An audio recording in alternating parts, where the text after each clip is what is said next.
Okay. As you can see, we are live, y'all, not Memorex. And this is your man, El Kabong. Hey, cuz. What's And hey, happening? cuz. Yes. Well, Mm-hmm. well, welcome to Indent City. You want to get more Mm-hmm. information about Indent City, you can visit our website, indentcity.com, where you get all the good nooks and crannies and all that kind of stuff. We got some folks up in here. We got my man, Best Age Comics. Mm-hmm. He's basically the one with all the back wisdom on the things we're gonna be talking about. Then we got my man Maps up in here.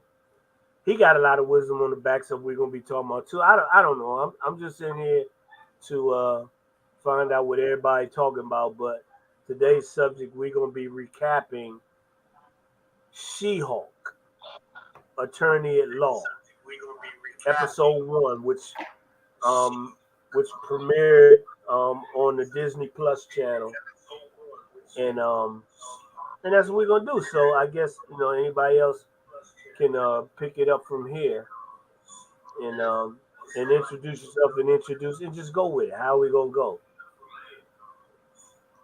Go ahead, Bobcat. Yeah. Here, I'm going to go ahead and send us out so that we'll see if we can get some participation in the chat. And yeah, I'm interested to know what you all thought of this. I'm interested to know what you all thought of this. Yeah, you guys. I want to hear what you all have to say about this show first. She-Hulk. Yeah, before I start talking about it, because I've got a little bit of history with She-Hulk, so I'm bringing my baggage. So, Hold on. mm-hmm. Are we getting a premiere already? We getting an exclusive already? You got history with She-Hulk? You bone She-Hulk? No, not that kind of history. No, no.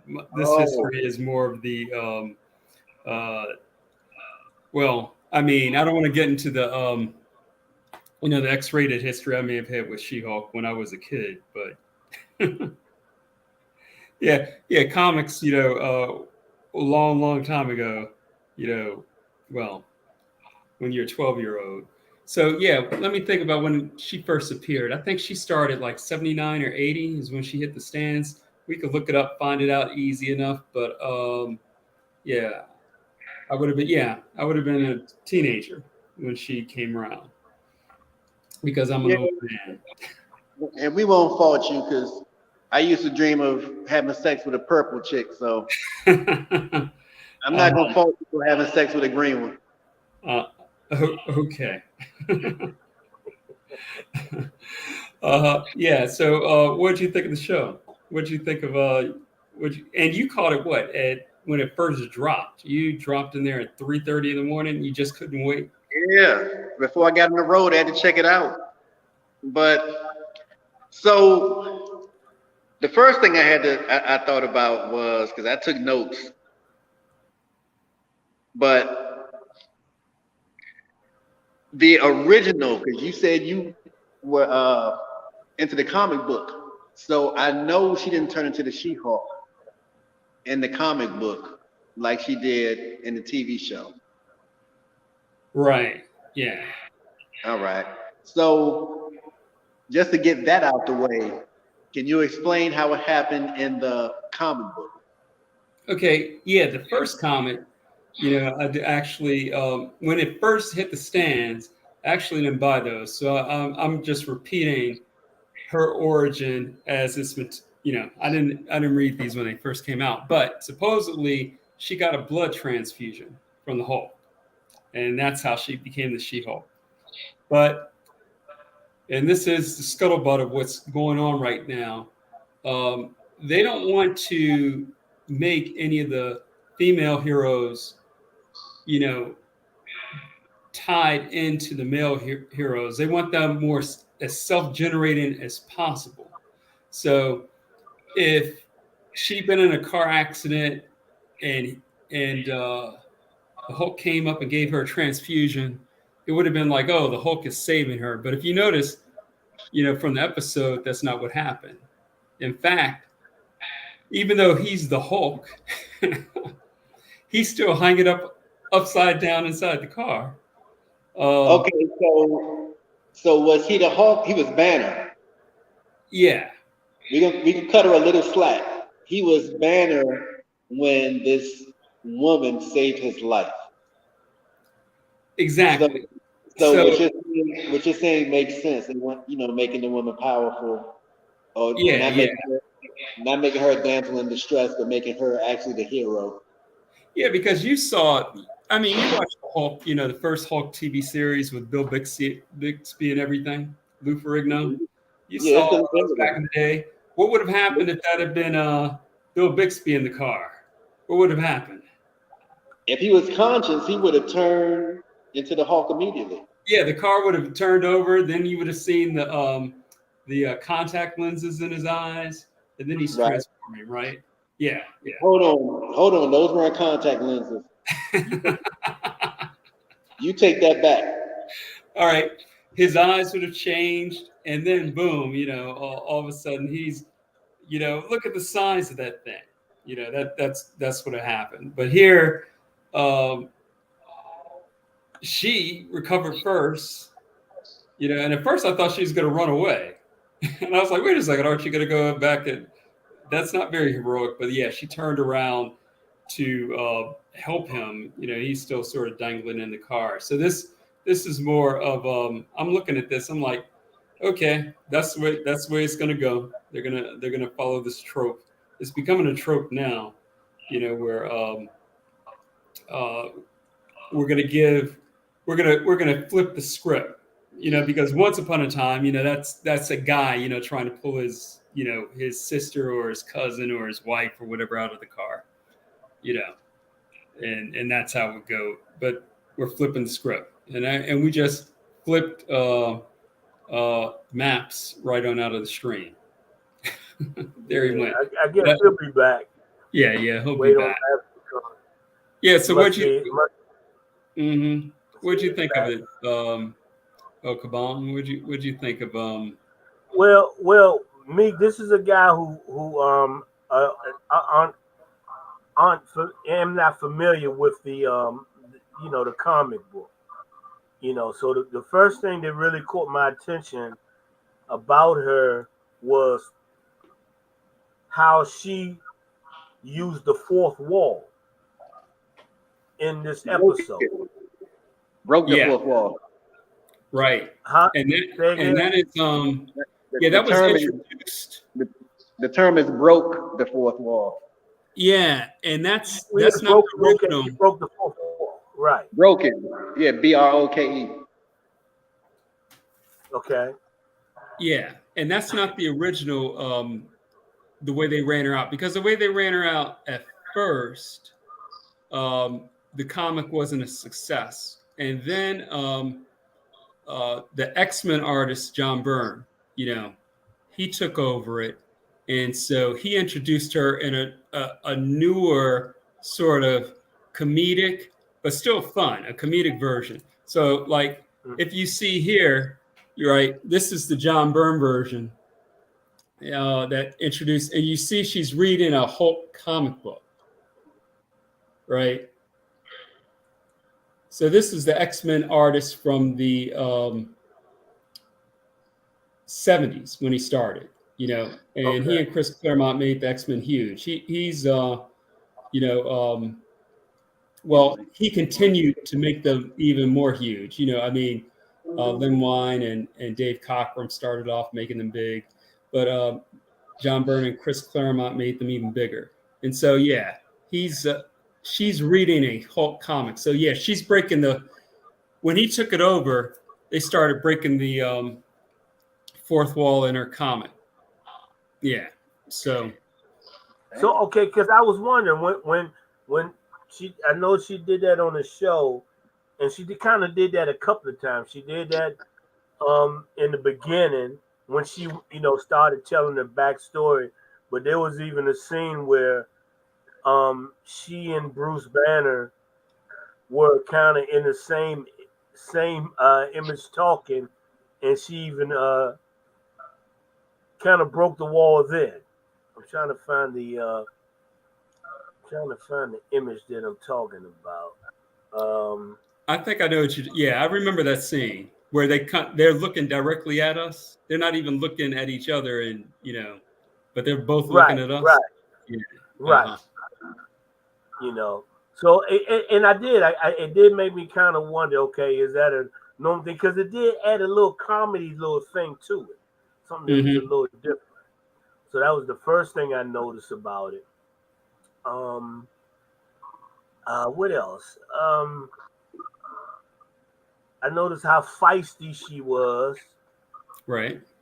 And like I said, and like you say, there was a difference. You say in the comic book. Did you say in the comic book? That he had a blood transfusion because in the TV show they basically had the accident and his blood kind of spilled mixing in her blood. Yeah. That was. Well, that was what it was. Right. I'm like, that was the best. That's what they did. That's quite an origin. I dripped blood on you, and the Hulk bleed. The modern Hulk. He bleeds all over the place. So that makes me wonder. He can make lots of Hulks. I mean, if that's all it takes to make a Hulk, you can go dripping on people, and Yeah, that's boom, what you I'm got saying. Hulks all over the place. It seemed to have happened so quick, like bam, bam. She just got a little dripped on, and he said, "Hold up, no, don't get away." And next thing you know, Yeah. the Hulk that fast. Yeah, they went. Yeah, I get the feeling they just wanted to get right into it. They didn't. That didn't look like they spent a whole lot of time working out that origin. Right. Yeah. So. Yeah, that stuck out to me. I got a little turned off for a hot second. I was like, wait a minute, they are moving this origin thing on, along too quickly. But it sort of had a nice rhythm to it eventually. And I said, okay, I see what they're doing. So they jumped right into the story, and then they just kept rolling with it. Yeah, They they got didn't right stay, into it. yeah, they didn't stay right there. But let's rewind real quick. So two things. The first thing is Kato just put that image up, or El Cabon just put that image up of that ship. I didn't know what that was. I was like, what the hell is going on? Yeah. Exactly. And eventually they explained later that a message was being sent to Bruce Banner from another planet. Okay. So that wouldn't have razzled him seeing that, but of course it razzled her because she didn't know what it was. Yeah, that's quite a way to send a message, just right in front of your moving car. Yeah, right. Yeah. So that caused her to, or prompted her to react and cause the accident. Now going back to what Bobby said about her being heroic, it wasn't just about her getting the blood, but she actually healed his arm. Yeah. Because so if it wasn't for the way her blood reacted, his arm would have been broken at Bruce. So that's a third way. So she jumped out the car first, then she unbuckled him and pulled him out, and she healed his arm. So that's not just one or two, but that's three different ways that she saved him and proved herself to be worthy. And like a matter of what? A matter of three, like 30 seconds. Oh, here they come into the pool room there, Maps. Yeah. I see what you're saying. Yes, I see. I hear what you're saying. That's how they. I didn't even think about that, but I guess they're just trying to give her. He said they said that later on. I didn't catch that. Yeah, but they are giving her credentials quick. Yeah, so fast origin, fast. I know how to do stuff. Fast. My powers work really well. That was the other thing. he's going on and on about how long it took him to get himself, functional, not just a destructive monster. And they raced her through that too. Almost like she's like, here, you're getting on my nerves. Here. I don't have to do all that stuff. I'm good to go. Right. I don't have to learn how to control the Hulk. I already know how to control my Hulk. Yeah, that was really interesting, and I guess that was kind of throwing him off. As this image right here is showing, it was like she was able to turn into it and then turn it off, and he was like, "Well, that's damn sure new." That's No, y'all being too nice and too PC. Uh-huh. That was her being a woman and being a know-it-all. That is the truth. She said, I got this thing figured out. Yes, I had it for about 6-7 hours, but I had some sleep. I had a good night's sleep. I slept at a Motel 6. I feel reinvigorated. So I'll see you later. I got all this figured out. That's just a woman. That's just how women are. She wasn't even in her own bed. She was in his bed or motel bed, like whatever. A Motel 6. I told you, Motel 6. A Mexican Motel 6. A Motelio 1, 2, 3, 4, 5, 6. 5. 1, 2, 3, 4, 5, 6. Yes, she's in a Motelio 6. She had it all figured out, but it was cool that her lawyer instincts kicked in. So she actually was consistent with the person she was. So I did appreciate that. She wasn't just sitting around like I guess whimpering or sulking or being scared and all that kind of stuff. She's a badass, but she's believable. Well, I mean, the only thing about it, she didn't listen. She didn't want to listen at all. Here, But I just told you she's like women. I told you women don't listen sometimes, and they know everything. I think I explained a lot to you and some of the viewers. Some women just know everything, they got everything figured out, and they don't want to listen. And I don't mind. And actually, that had it all figured out. That kind of makes me believe. That kind of makes me believe down the line, and I'll wait to see the next episodes. Is she gonna lose that ability to be able to control it? Because already she thought she had it controlled, or already she thought she wasn't going to need to do it anymore. She said that's it. Basically, and then but not only does she have it under control, she knows how to fight, and we got no. She knows how to throw a punch. Really? Yeah. Apparently, so she must have wrestled around a lot with her brothers or whatever growing up. She wrestled around with him a lot. Her big cousin, little cousin, whatever he is. But El Kabong says something interesting. He's getting to the art of storytelling. Mm-hmm. When something appears easy in the beginning, then there is a challenge available to the writer that is going to be difficult later. So El Kabong hit a nice note on that. Also, it seems as if she woosahs, everything comes down. So initially, it was if you get a good night's sleep. That's what Bruce Banner told her. If you get a good night's sleep, in your sleep you change over. That's what it was those 2 days that she was in Mexico. Right. But I guess as time went on, she realized that all she got to do is calm herself down, and she's pretty good at that. But we get to that part later because we don't want to jump too far ahead. But yeah, she can throw a punch.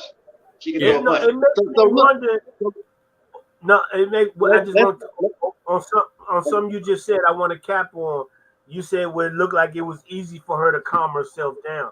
I didn't see that. It looked like no. I said it appeared that way. Like when he said, "Oh, you got this thing figured out. You get a good night's sleep, and it goes away."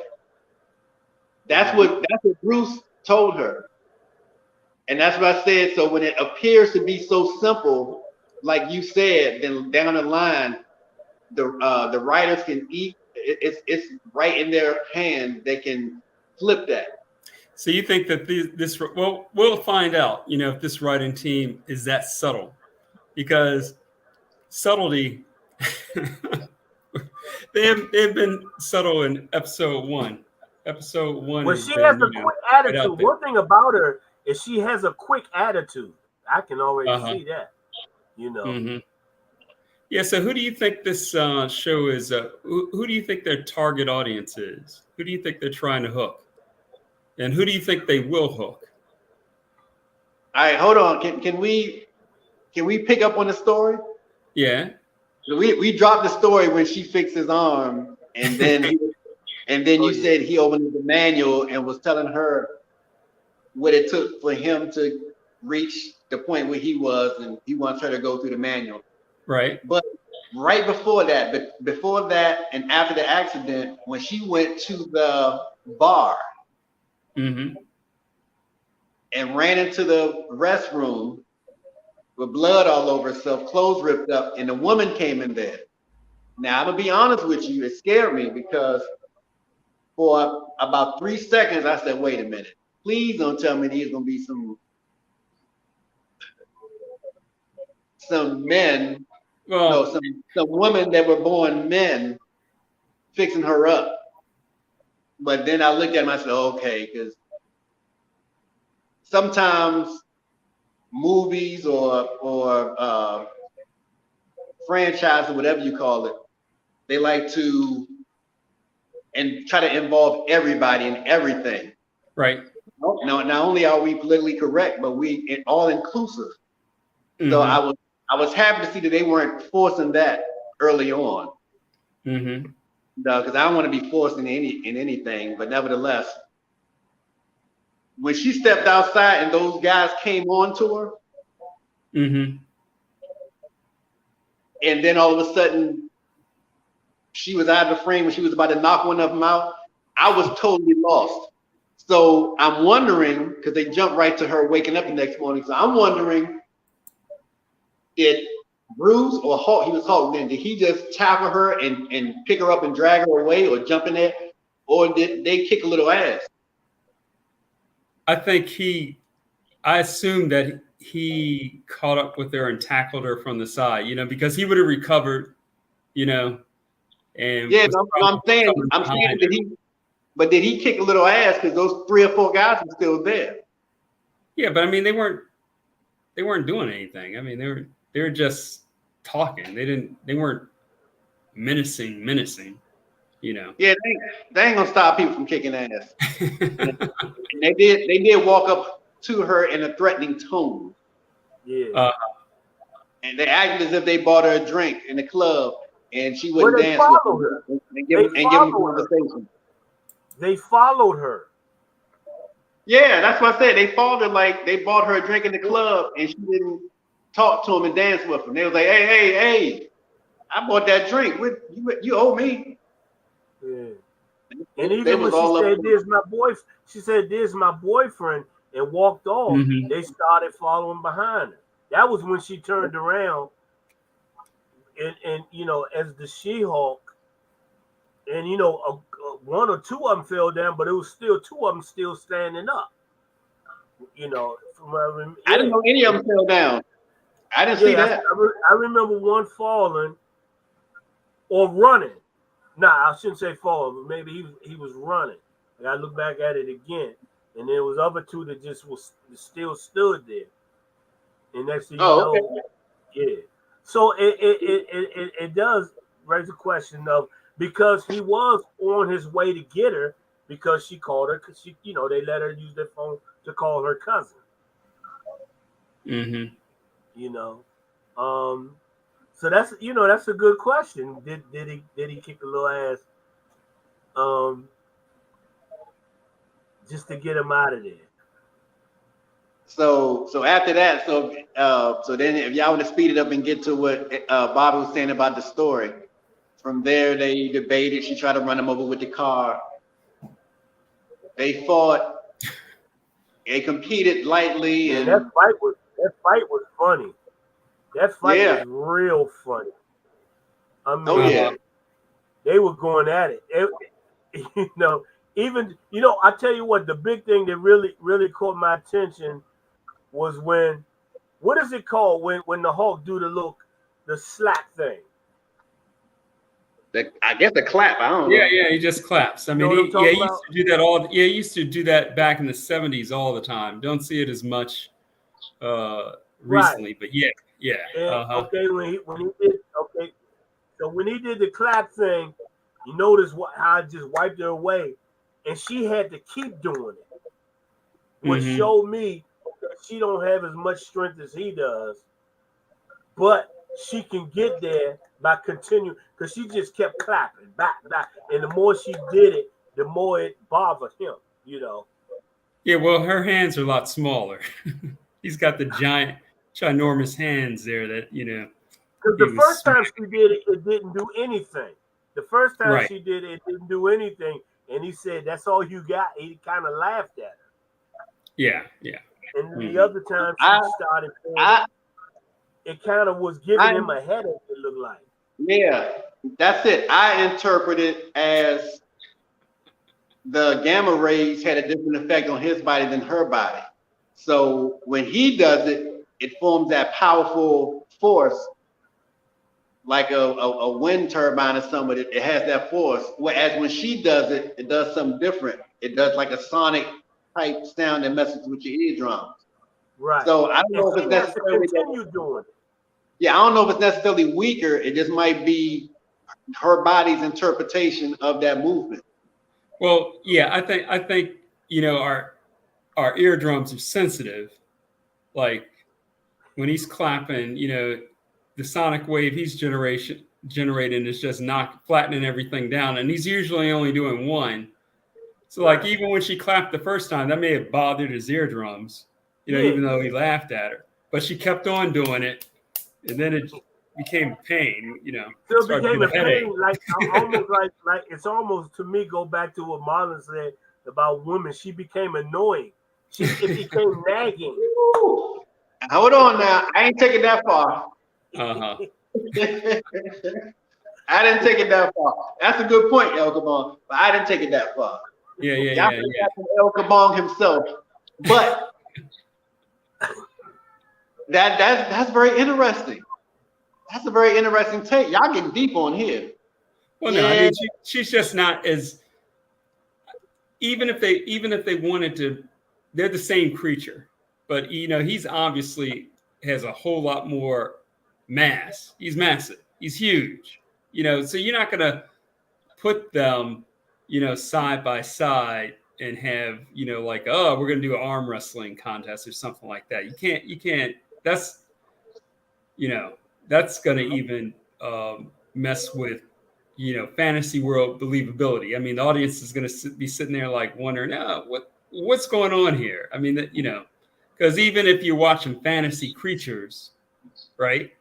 There's the Mhm. big versus small. You expect big to have certain advantages and whatnot. But check this out. That's why Unless I they say that's unless why I they're say it. superheroes. But that's Unless why I they're say it's not superheroes. about size. It just may be about the way her body is interpreting the gamma because how she can change and he can't. Mm-hmm. That's Well, the he way her can body. actually. Well, I mean, it's now it's I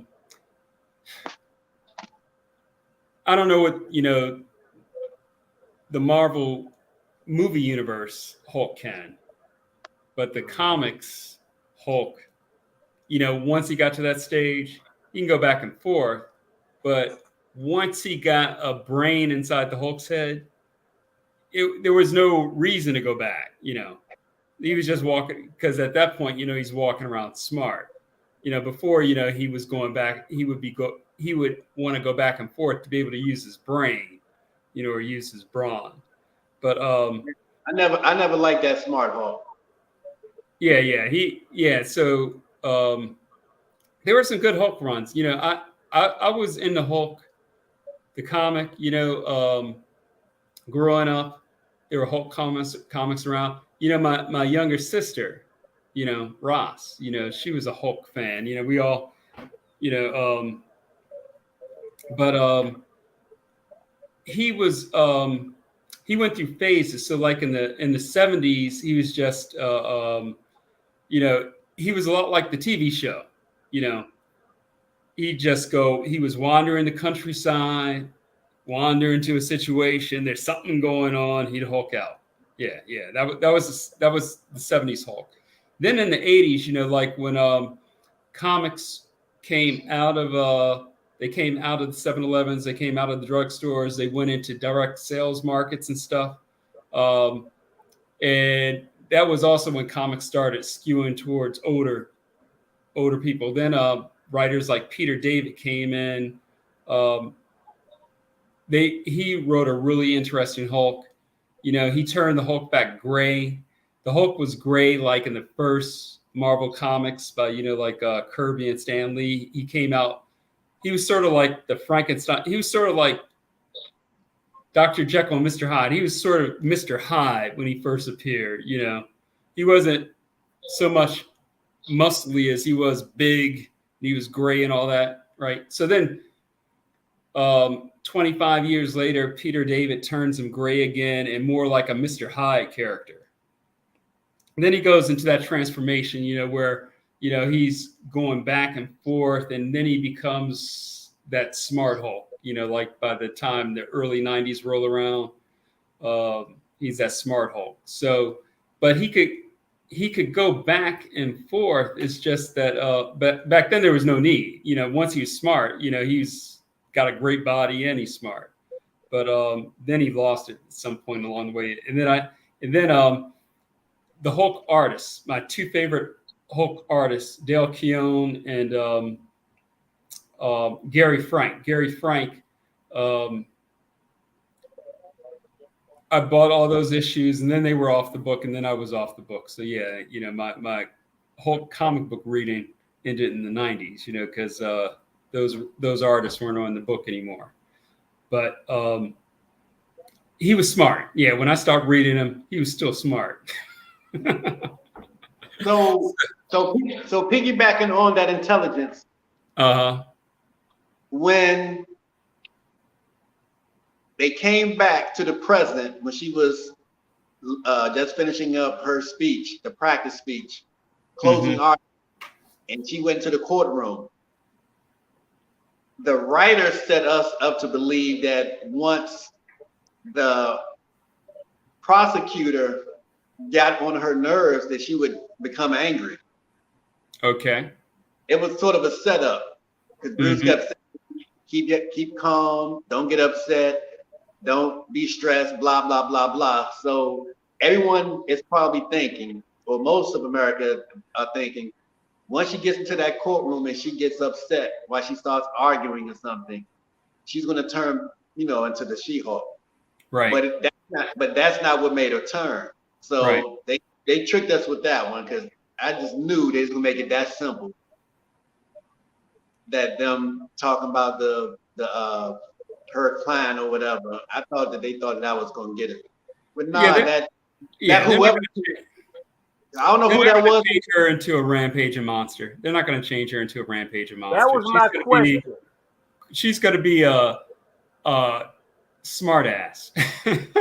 We're talking about Bobby. We talking about the woman that came in the courtroom. Who was she? That's what we're talking about. Oh yeah. She's supposed to be Titania. She's like she's a villain. Long time Marvel villain. I don't know what. I think she first appeared maybe in the 90s, maybe early mid 80s, something like that. Yeah, so she's been around a while, but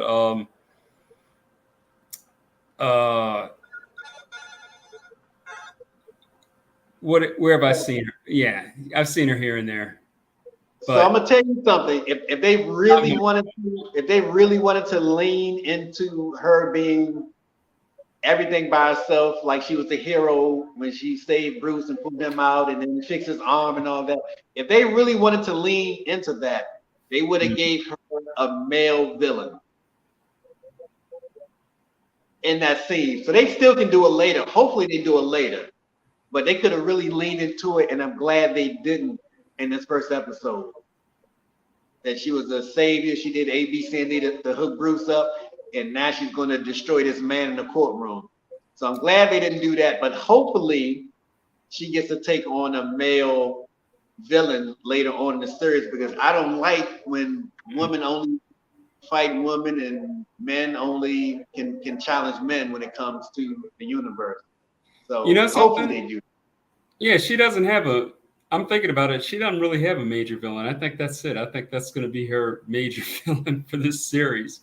I mean, the character, she doesn't have one, so they're going to have to. And Marvel is sort of like thin on villains anyway. I don't know that they're going to pull one of their standard ones out. If they ask, all they got to do is contact the three of us, and we'll create a nice villain for them.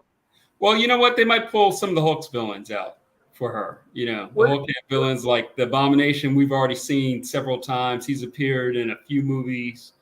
There's the Wendigo.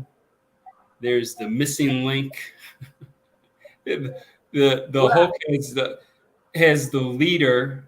You know, which is a green, big-headed villain, you know, because he's super smart. Like of course, Reed Richards is the smartest man alive, as we saw in Multiverse of Madness, right? If you go by head size, I might be one of the smartest men in the universe.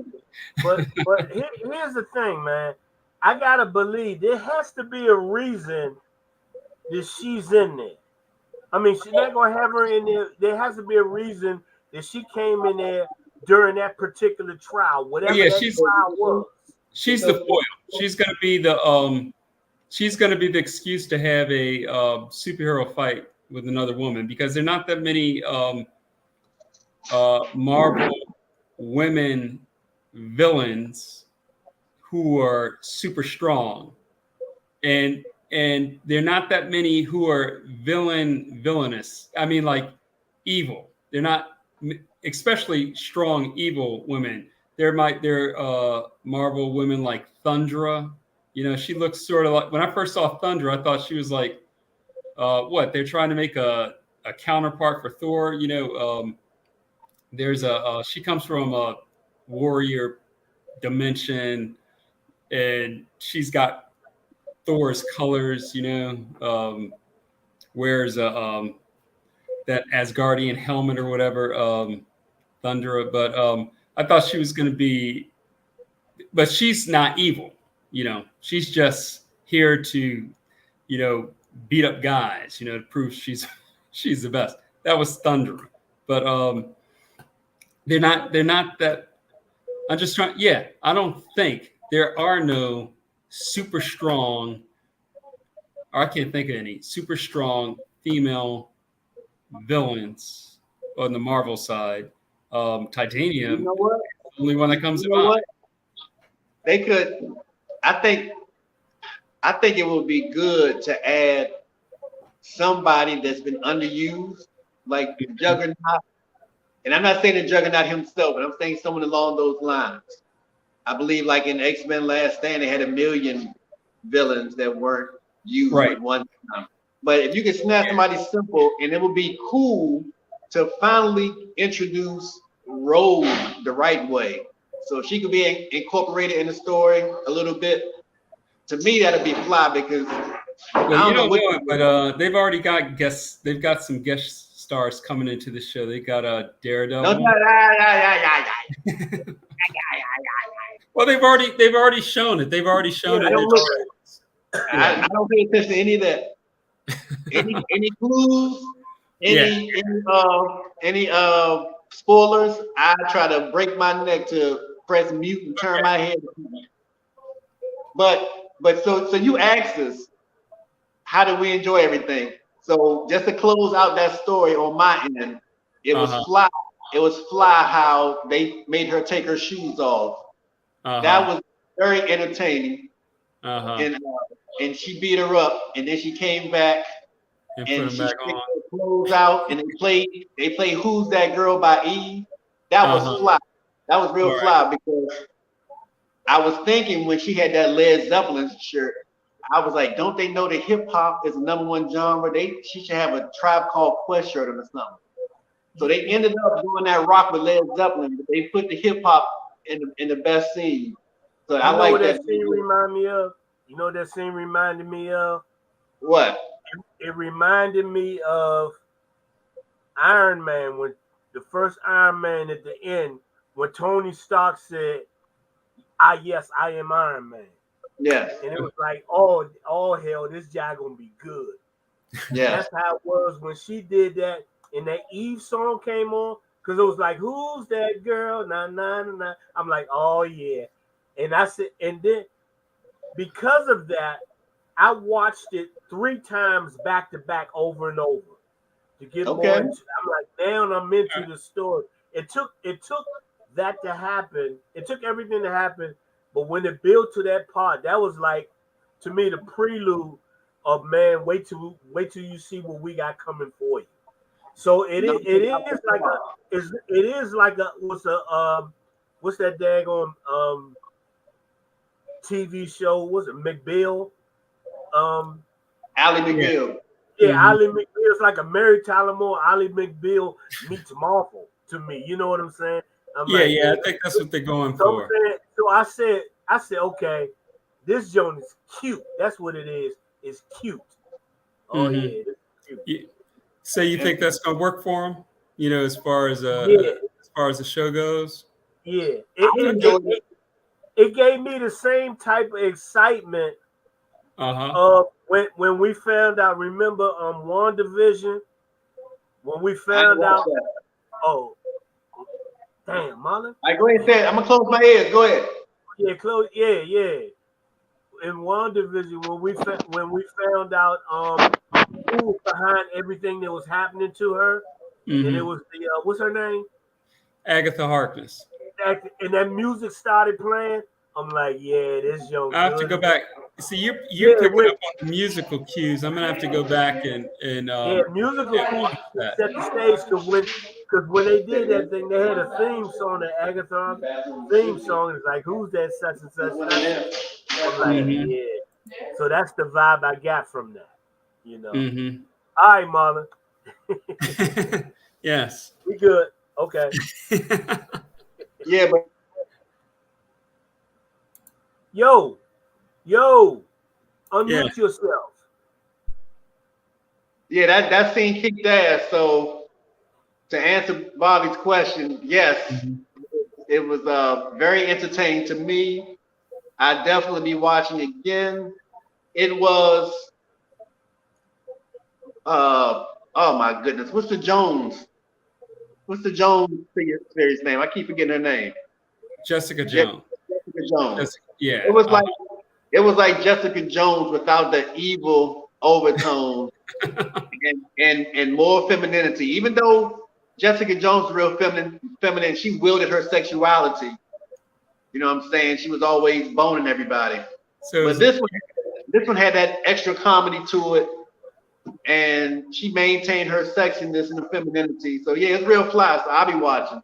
Yeah, so it's lighter. Okay. All right. The thing is, that scene, she revealed. I want to know who her assistant is, but that scene revealed to everybody in that courtroom who she was, including her boss. Because I'm assuming the guy with the white hair was her boss at the law firm. Okay. You know what I'm saying? So because if you notice the look on his face when he realized it, like, look what we got on our team. You know what I'm saying? Yeah. She didn't hide it. She was proud of it. She was like, yeah, this is me. So anyway, let's get back to business. This guy's guilty, goddammit, or innocent, or whatever she was saying. But Bobby, who is her assistant? Is she anybody in the comics?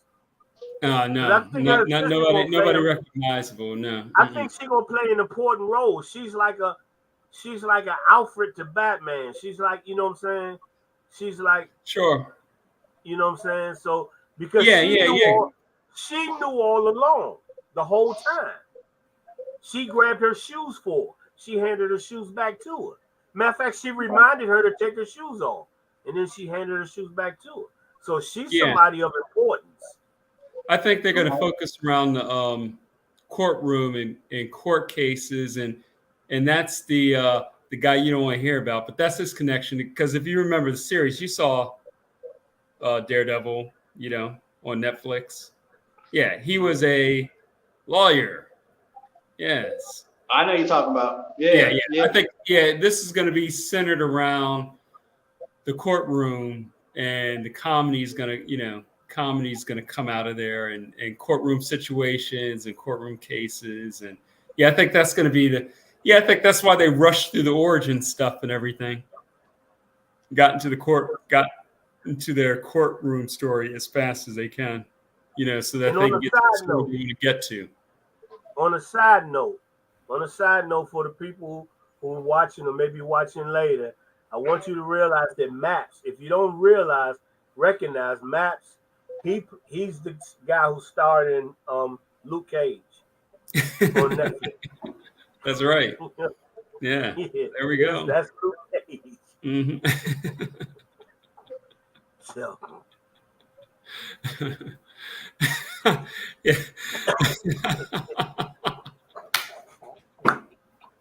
Oh boy, never do a moment. Yeah, you'll see that on the replay, Maps.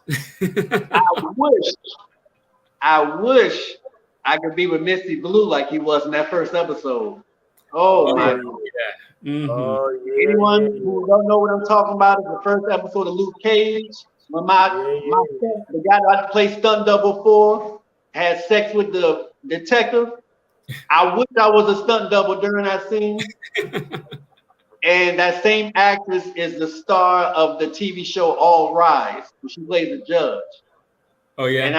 And I still want to do something strange to her. Okay. Something strange for a little change, huh? Whoa, if I get my hands on her. Whew. Yeah, I went back to the IMDb page to see what other stuff she'd been in. On that series, you know, a lot of those they got some good acting out of Luke Cage, you know, going back to that. Where goodness. I didn't see those actors in a lot of different other places, but they got some strong performances, you know, from they got some strong actors in that Luke Cage, though. Yeah. I mean, they have now their some I'm talking about some of the supporting characters, some of the background characters. You know, I hadn't seen that Misty Knight, the actress who played Misty. I hadn't seen her. That was the first time I saw her on screen. So if she'd been appearing and stuff, I didn't see her in anything before that show. You know, buddy. Yeah, she doing it up now. And so what's with the end, the very end? Did y'all watch to the end of the credits? Yeah. Yeah. The whole not Iron Man, Captain America thing. Yeah. But she kind of like the whole Captain America being a virgin type of thing. What's up? What's the story with that? What's interesting about that is they went against the all-inclusive or all-inclusivity of footnote or fine print. So that was interesting. When she said she knew he wasn't gay. And she did it happily. She was like, I knew he wasn't gay. You know what I'm saying? She used the F word. Isn't that the first? Right. She used the F word. Right. But if they went along with trying to appease everybody, they're like, well, if he was gay, it doesn't matter. If that's his choice, he wants to do that. It's fine with me. Yeah, that's what I was wondering. Who was their target audience? You know, because you know that's a little bit that's older. You know, that's not going towards 12-year-olds or whatever necessarily. Right. Yeah. Are they going after? I don't think 12-year-olds are definitely not their target. Well, maybe today's 12-year-olds, yeah. Yeah, so they're. I Today, think their target is what? Women, young women. No, Young. I You think think it's men? I think it's men and women. I think they're getting both of us at the same time because they made her. If you're into if you like all women, then you may think she's sexy. If you in a white woman, you may think she's sexy. If you in a green woman like me and Bobby, because I don't look at her like that, but when she turned green, I'm like, damn, she's fine. She is a real attractive woman when she turned green.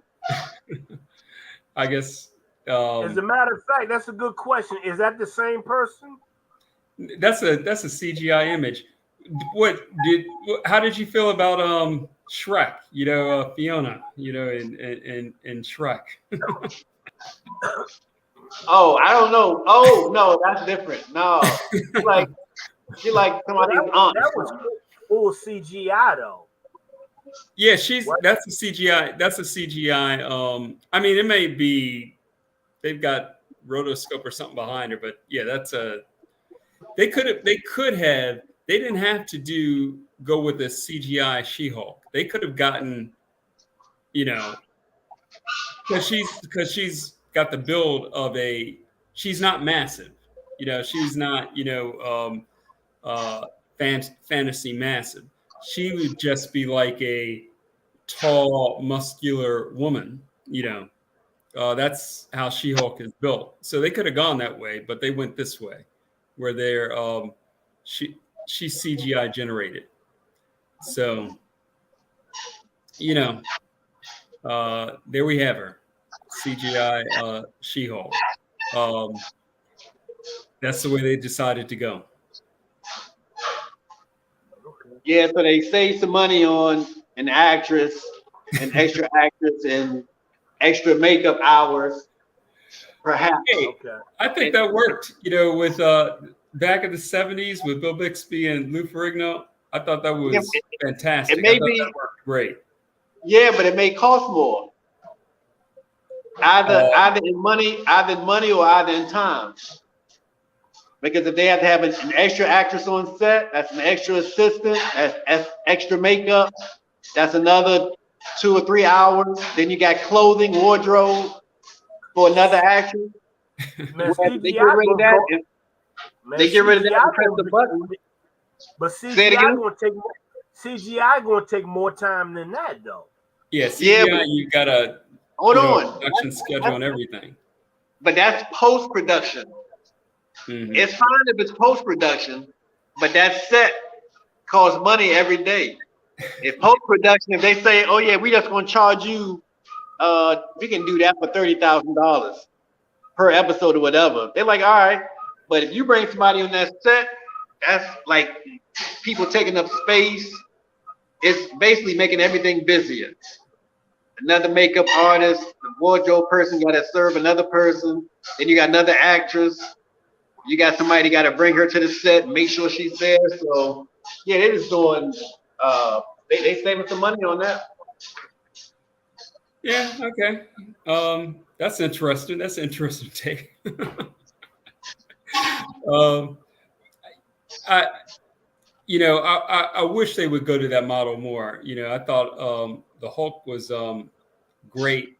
I just read something recently where back when they had those Hulk, I don't know if you all caught them. Did you all catch those Hulk movies they had back in the 80s, like the Hulk and Thor, and apparently they were going to bring back Nicholas Hammond from the Spider-Man series, and do a Thor Hulk Spider-Man team up, but it didn't come to be. But I just read that recently when they were putting those movies together, because somebody wasn't available, or I think Lou Ferrigno wasn't available, or to make the schedules work or something. But that's why we missed out on that back 40 years ago, long time ago, 38 years ago, however long ago that was.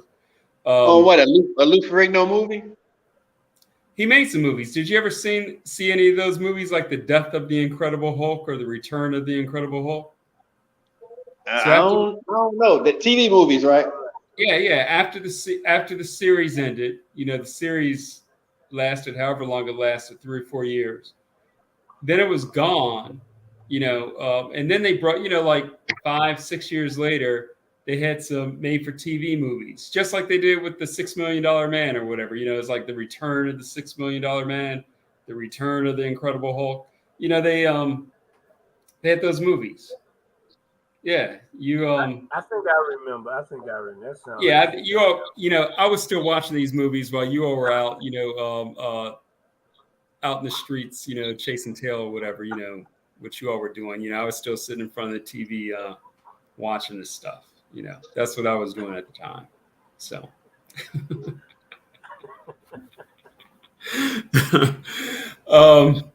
Yeah, but yeah, they made those movies, but they were good. I like those. I like them still.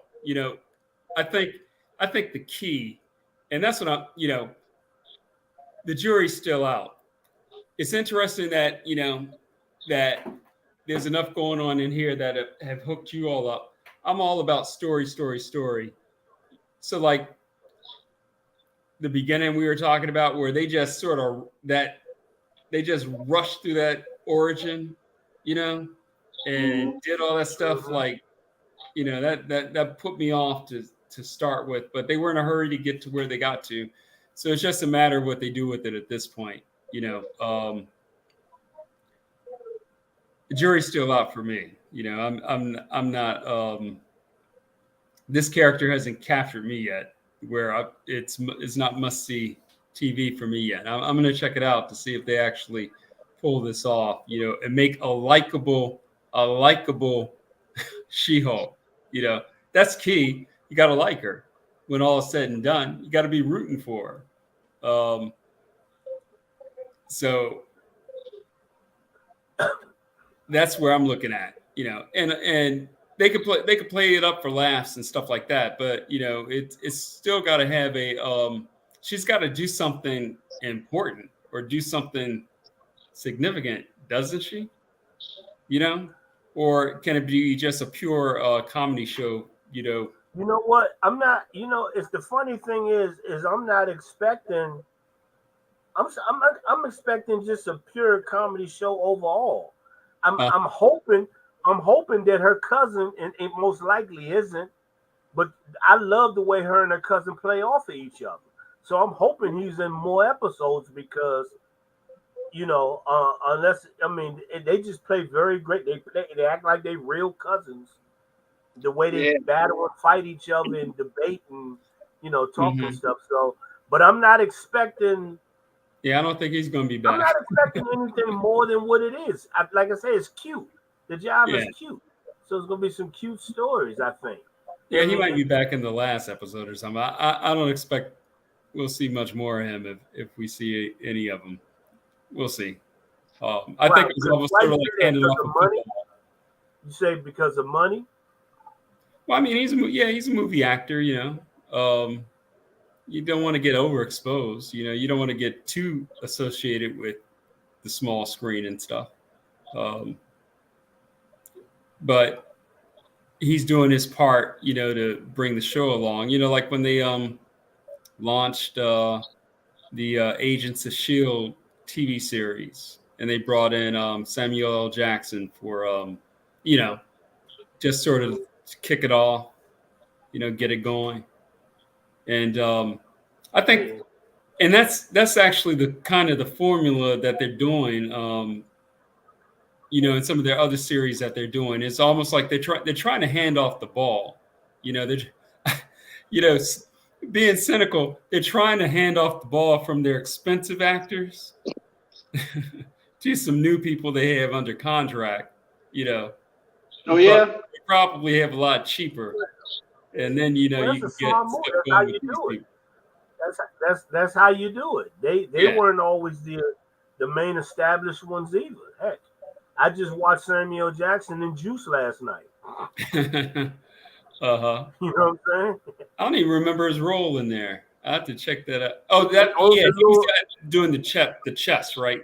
The chess playing. That was Juice, right? No. That was a different movie. That was And- That fresh. was fresh. That was fresh. Okay. Yeah, that was I don't fresh. even remember what he did in Juice.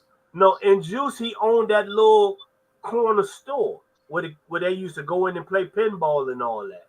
He was like the owner of that little shop. Little I'm gonna have to corner. watch it again. I haven't seen Yeah. Juice in over 20 yeyears. I'm gonna have And to he watch was like the neighborhood guy that they hung out in his. He was like Arnold. He was what Arnold was to Happy Days. it. You know, Uh-huh. he owned the hangout spot. He owned the hangout spot where they hung out at. Mm-hmm. Yeah. So that's what I'm saying. You don't even remember him in that jump. Just He like did a lot him of- in remember him in School Days. I remember him in School Days. Yeah. He's a hardworking man. Yeah, he paid his dues. Hell In yeah. School Days, all he was he was a guy, and right? he was the same guy in Coming to America, except he lost his friends by then. So it's 4 of them. They fell out. He got on drugs, and then he went to Rob McDowell's. Yep. And then from McDowell's, Shut Up and More Better Blues. Then from McDowell's to Jungle Fever. Cut. Yeah, Jungle. And then in Jungle Fever. Hey, we on to something. Because he was in the restaurant parking lot, the McDonald's parking lot in School Days with 3 or 4 friends. Then he got on drugs and they separated themselves from him. And then he started robbing McDowell's. Then he got locked up, got out of jail, and got on drugs because he lost his job. Yeah. And then he turned into Gator. Yeah. I smoke the TV, mama. We are on something. I'm about to make a video of that. I'm gonna make a video of that. Yeah. He was like, he was probably what, late 30s, 40s by the time he hit it. He was, yes. Yeah, his star came in. He was, persistence. Yeah, that's a good question. Who has done more movies than Samuel Jackson? I mean, there's some not as prominent as him. He makes a ton for the size of the roles, because you'll see like smaller actors who are like all over the place, but they have small. No, I'm not talking about the small actors. I'm talking about where he played major roles. Yeah, he does a ton of stuff. He's one of the few. I'm sure he hasn't made the most movies, but he's the highest grossing actor. His movies is gross more than anybody else. I bet you he's up in the top 10 as making the most movies. I bet you. I believe that. He doesn't turn everything down. This dude be having 3 movies a year. Yeah. He's like, here, we want you to get it eaten here in Jurassic Park. He's like, I want it. Yeah, you named it. What's that movie where he got ate by a shark? What was that movie? Deep Blue Sea. It's like, I want it. What was that? What was that other movie where he was the glass? That villain. Yeah. It was called Glass. Glass. Yeah. That was it. Like on the plane. I mean, man, and Unbreakable was the first one. Yeah. Yeah, he does them all. He doesn't turn anything down.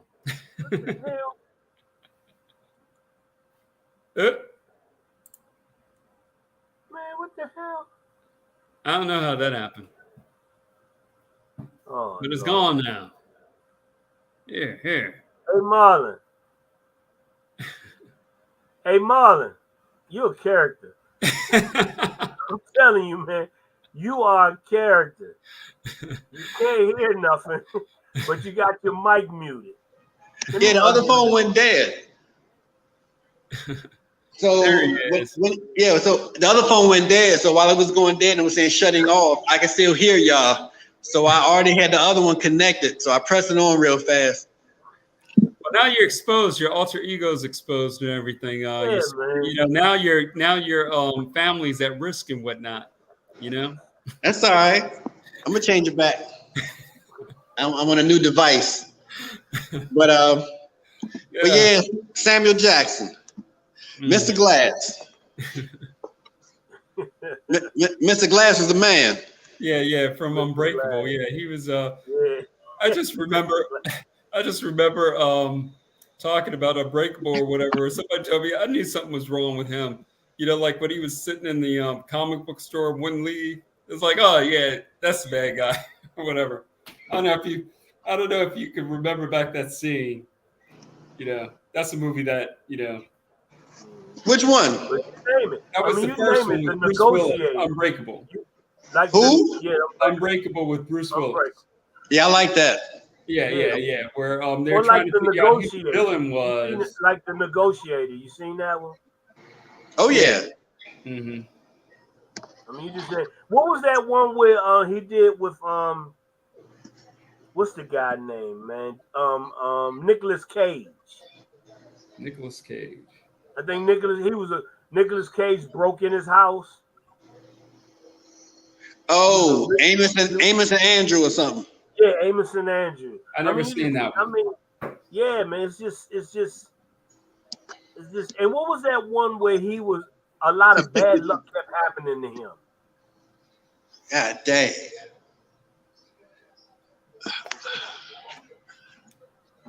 I think somebody had hit his car or something, or he had hit somebody. Yeah. Ben Affleck or somebody. Yeah, with Ben Affleck. Yeah. I mean, the dude just stay working.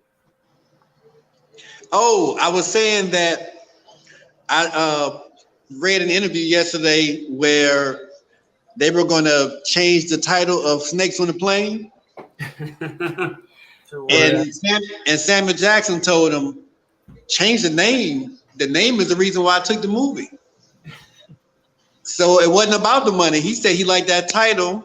It was something different than anything else that the average person has heard. He said, so that's why I'm gonna sign on. It sounds like something real crazy and outlandish just by the title they gave it. So I'm gonna take that risk. And let's not forget about this poster that's behind me, if you can see it. Jackie Brown? Yeah, Jackie Brown. Yeah. That's classic. Yeah, that's classic. I mean, yeah, he can play a great villain. He's a talented actor. He's a great actor, no question about it. Oh yeah. Mm-hmm. He can do. He's got range. He can do a lot of different roles. What is it? I hate to be the kind of guy to do a guy a favor and then ask for a favor back. But I gotta be that type of guy. That was the joke with Chris Tucker and Jackie Brown. Yeah. Anyway, that is something. Yeah. All right. Well, we'll see. We'll see how this show goes.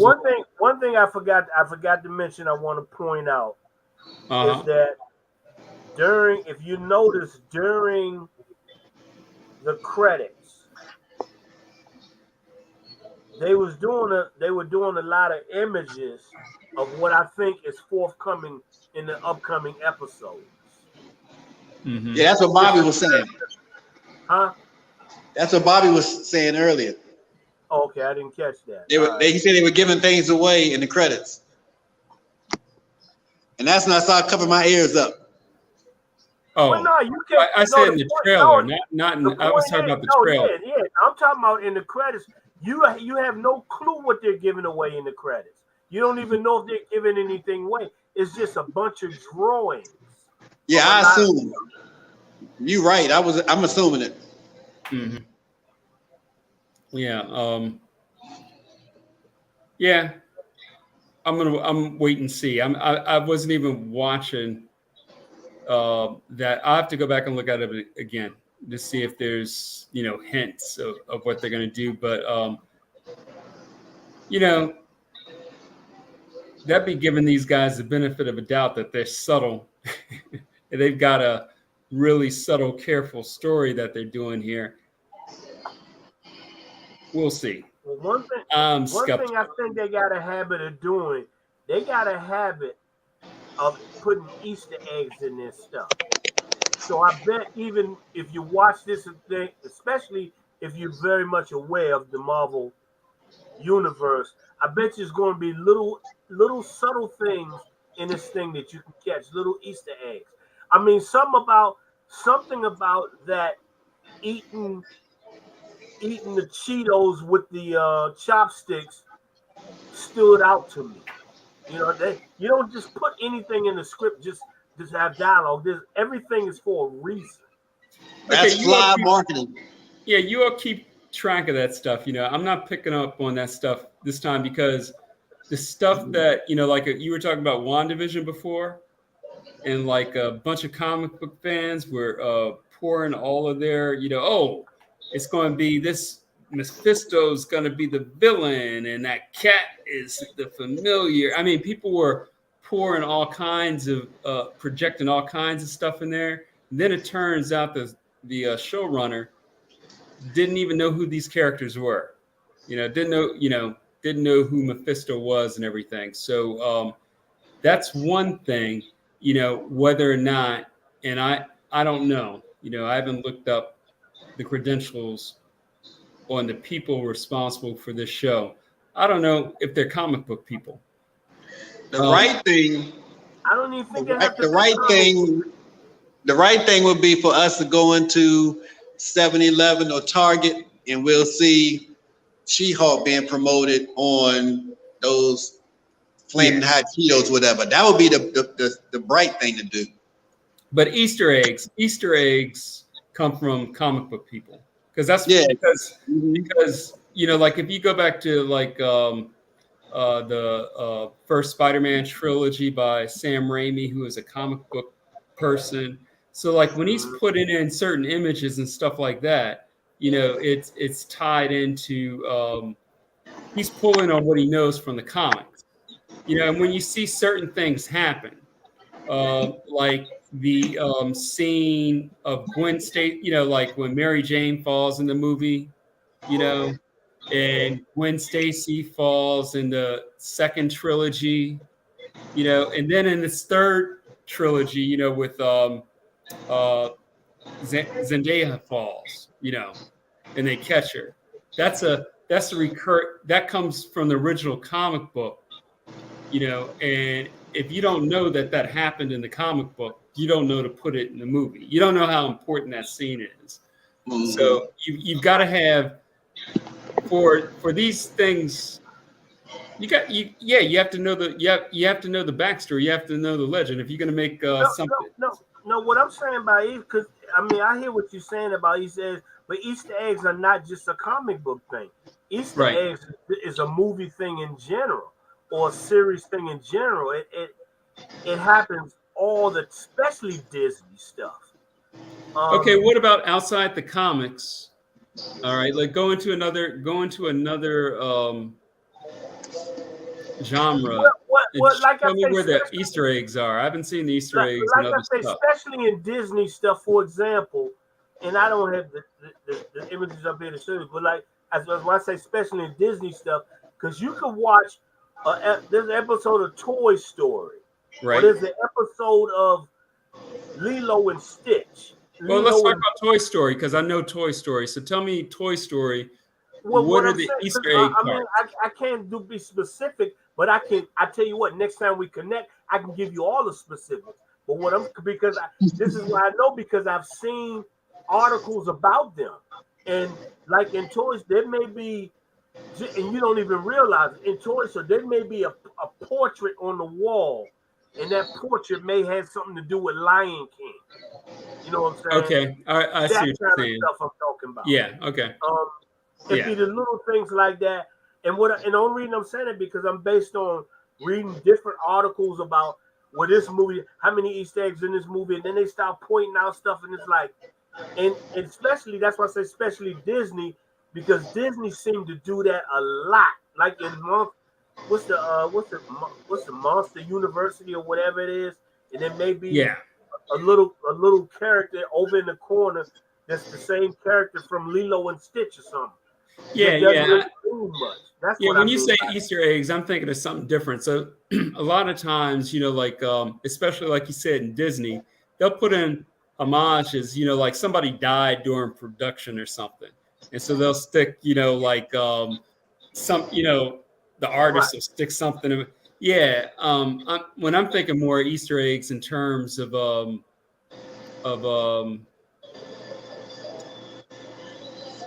things that advance the plot, you know. In other words, you get when I'm thinking of Easter eggs, I'm thinking, oh yeah, this event, this is part of the story. We're giving, so it's going to trigger a memory or something, but it advances the plot. Yeah, so I'm thinking more of like I never story looked at the implied Easter eggs. Easter Yeah, egg. I never looked at the Easter eggs of probably having anything to do with a plot. The funny thing is, both of y'all are right. Mm-hmm. Yeah, I mean, Sometimes, sometimes it's paying homage. mm-hmm. Sometimes it's reflecting back on the origin that comic book people would know, but movie people wouldn't know. Right. Sometimes it's just putting somebody else on display, another series or another character on display in the background. It could be the toys from Endgame having Right. a fight scene, in Toy Story from 15 years ago. Yeah, yeah. It could be something. It could be something like that, and you look back and you say, "Wait a minute, that's such and such right there fighting such and such." Oh my good, that was 15 years. They playing this jump, and it can be exactly what Kato just said. So it could be anything, whatever they want to do. Somebody passed away, an artist, they can throw it in there. Whatever they want to do, they just do it. It's not one Yeah. way. Yeah, because I think I saw The Incredibles recently, and that's Disney, and I just finally listened to the like What? the director's cut. I finally listened What? to that. I don't like to listen to the director's cut and stuff like that. But yeah, they were talking Oh, about these particular characters here. They're like, oh, there was two guys who were there forever and passed away, and here they are in the story, and that's who they. I mean, I'm like, oh, okay, yeah, it's like the artists and everybody are sticking their fate, their friends and coworkers and stuff inside the movie and everything. That's compared to stuff that'll advance the plot. Like I think like in of course the Avengers Infinity Stones storyline. That's when they were given hints toward the next movies as Easter eggs, like, do you see this? There's a Right. So so look, so coming because you got this going on and so forth. So going back to what Kato said, that's the opposite side of the coin. In the movie Crush Groove,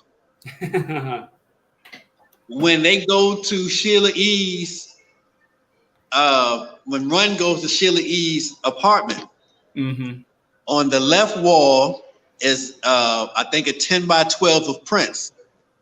Okay. On the left side of the window. On the right side of the window, there's a picture the same size of The Time. The album that came out right before the movie, because Prince was a major influence, and he gave the song for the soundtrack, and he sung on the soundtrack with Sheila E. So just to pay homage to Prince for looking out for him, they had like Kato said, they had a picture of Prince and a picture of The Time, the Prince's artist, on the walls in that scene, and it didn't advance anything, but it was there. Right. And you won't catch it unless you're just looking back and like Bobby said about the original Batman. If you don't know that The Time is one of Prince's artists, and that's Prince on the other wall, and Sheila E. is connected, and Prince had something to do with that movie. If you didn't know that, those pictures wouldn't mean anything to you. Yeah, and that reminds me, if you talk about Easter eggs, I'm thinking of like cameos. Like if you think of this first Superman movie from '78 or whatever, they stuck actors in there. Like they stuck in the I think his name was Kirk Allen or something. Like the first Superman from the serials in the '40s. you know. So he's got a role in there as, you know, and then they stuck in one of the Lois Lanes. I think Nora, you know, the one that who has an N in her name, you know, from the George Reeves series, you know, they stuck her in, you know, she's yeah, so they'll be sticking people in, and you know, Didn't know that. Hold on, Bobby dropping bars on us. I ain't know that. Bobby dropping bars. I think his name is He dropping nuclear bombs on us. We didn't know that. So Superman in '78 used actual actors from the original Superman series in the '40s. I had no idea. You dropping science on, you dropping jewels on us. Yeah, that's on YouTube. Yeah, because I look back because I was wondering about these Kirk Allen Superman. You know, that was like the first one, because the first one we saw was on TV was George Reeves. You know, yeah, that's the one I remember. George Reeves. Yeah, but it was actually pretty wild. The Kirk Allen, and I hope I'm remembering who the actor's name, Kirk Allen. I think that's who it was. Actually, George Reeves had that springboard, you know, where he come run, jump off the board, and go out the window. That's how he flew. Kirk Allen, you know, those 40 serials or whatever, they were using animation. So he would go up and run and turn into a cart. You know, he's flying off his cart. I was like, wow. Okay. So that was special effects back in 1942 or whenever they were making that thing, 1945, whatever they were making it, 47. They were doing his flying scenes with animation, but I was like, wow, you know, they're trying, you know, they're doing stuff, you know. Those are the days. That stuff is enough to make me get HBO Max. Go ahead. Wow, that's on HBO Max. Is that on? I got it. I'm gonna see if I can get the password to y'all, because I don't even know what the password is. I had the when DC first started their streaming service. I bought it for about a year, and I watched it for a year. But I wasn't even watching their new stuff. I was going back and watching like the old Linda Carter Wonder Woman and old George Reeves Superman, and you know, old Spider-Man. Remember the old Spider-Man? I mean, well, this is a DC. Yeah, Spider-Man is Marvel. Yeah. So yeah, they got good content all around. Hey, when I got Disney last night, and I was pleasantly surprised. They've got 90s X-Men. You remember that 90s X-Men cartoon? Yeah, that's the best one. Yeah, I was like, oh, wow. I was wondering where this was. There it is. You know, that was probably I'm thinking of something else. Yeah, that was the best. That may have been the best comic book cartoon adaptation, because they actually took storylines out of the comic books and put them into that cartoon. And since then, I've been reading that actually is what blew the X-Men up even larger. So the X-Men were a successful comic. They sold more comics than anybody during their heyday. But I've heard about all these people who didn't even read comics who became X-Men fans because of that cartoon, you know. So that's how they got exposed to it. So they had they were coming in two different directions, and that's why they made the X-Men so big, you know, leading up into those movies and everything. And we'll see if Disney can revive them, you know, because they're in a world of hurt right now. But we'll see if they can revive X-Men. The scuttlebutt I've heard it has not been promising. I've heard that, or I've read in some of these little online articles that they're hamstrung, or they look at themselves as hamstrung because they're still tied up with contracts to the actors, Fox contracts. They inherited them. So like if they make another X-Men movie, they have to cast these people like James McAvoy and so forth. And they don't want to do that. So we might have, who knows when we're going to see another X-Men movie where those are pretty good actors. I go ahead and make those movies. Why not? But we'll see. Yeah, but some weak. They could have did better in all the movies, but I'm gonna leave that alone for now. All right, man.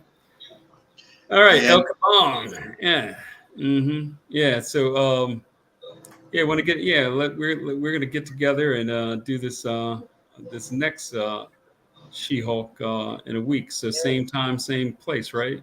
yeah, same bad Same time, time, same same bad. place next week. Yep, yep. Mhm. In the meantime, folks want to get updates and stuff on with the stuff that we're doing, they can log onto the website indentcity.com and hit us up, and we'll be talking about this and some more stuff. You dig? You Right. know. In density. Sounds yeah. All right. Yeah. All right, El Kabong, our director. Way to go. All Leading right. us out the Well, gate. peace out. We'll have next time. We'll have theme music too. Yeah, All right. yeah, you'll have to Later, work on brother. our theme. You and Marlon, yeah, you're the musicians in this trio. You'll Well, have I to got work on our tons of theme. music, so yeah. I'm gonna put something together. Uh-huh. All right. All right then. All See you right, later, fella. guys.